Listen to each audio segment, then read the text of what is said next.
Thank you, Erica. I appreciate it. So as Erica said, the title of this keynote is Resilience on Demand. And rethinking resilience prepared me to meet the most challenging time of my life and all the moments that followed. So it's 2013, and suddenly this is not working. I don't know why. But it's 2013, and I have just started a software company that is growing fast. So I come up with, well, actually, I don't come up with it. I don't know if you can tell, but I'm a redhead. And somebody challenges me. They challenge me to solve an industry problem. And I think, you know what? I'm smart. I'm a problem solver. I don't know anything about cybersecurity, but I am going to dive in, leave a well-paying job, and give it a try. So I do.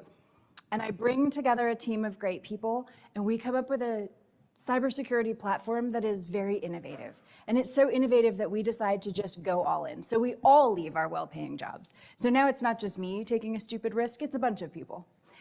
And things start to really kind of come along. We start to create a great software platform. We pull together a great board, a great management team, and start to get investors. Sounds great, right? As we start to do this, other people say, you know, we really like what you're doing. Can we join in? Not so bad until you start to think who those people are. Family, friends, my elderly grandmother, they all also want to put money in. So think about the pressure. The pressure becomes even closer to home, right? Our Sunday family dinners go from questions like, when are you going to get married? To, what are you doing to fill your pipeline and hit your revenue projections? There we go, we're good, we're back on. And yeah, thank you. To, you know, what are you gonna do to hit your revenue projections? And I never thought I would miss the days where I was grilled about my dating life, but I kind of came to miss those days. But the future of the business and their investments are all on my shoulders.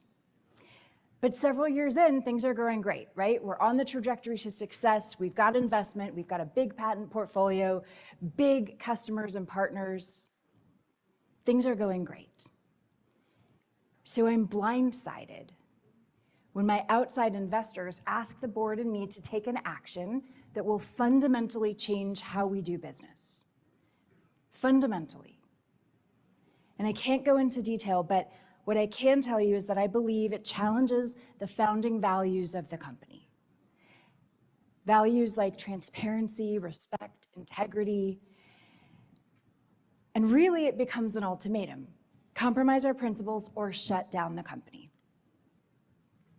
And it's really hard for me because I've always lived my life based on a moral compass, and I've led my teams and the company based on a moral compass. And I know that abandoning those principles will have consequences that will be astronomical. My team will lose their jobs. I will be vulnerable to lawsuits. My investors, my family, my friends, my grandmother, they will lose millions of dollars. This is not working anymore. And I will be at risk of losing everything. But I also know that I can't say yes to my investors because then I am literally abandoning my values. So you can imagine the position that I'm in. Literally sleepless nights, the weight of the world on my shoulders, curled up in the fetal position under my desk at 3 a.m. thinking, what decision do I do? But I have to make the right decision. So I say no to my investors so I can say yes to my values. And that sets off a cascade of the most difficult period of my life. In my case, the wind down took 3 years. 3 years. My mailbox was full of angry letters from the court and bills from accountants and lawyers. I had to sell my house to make ends meet. I would wake up in a cold sweat almost every night from nightmares of another angry stakeholder screaming at me.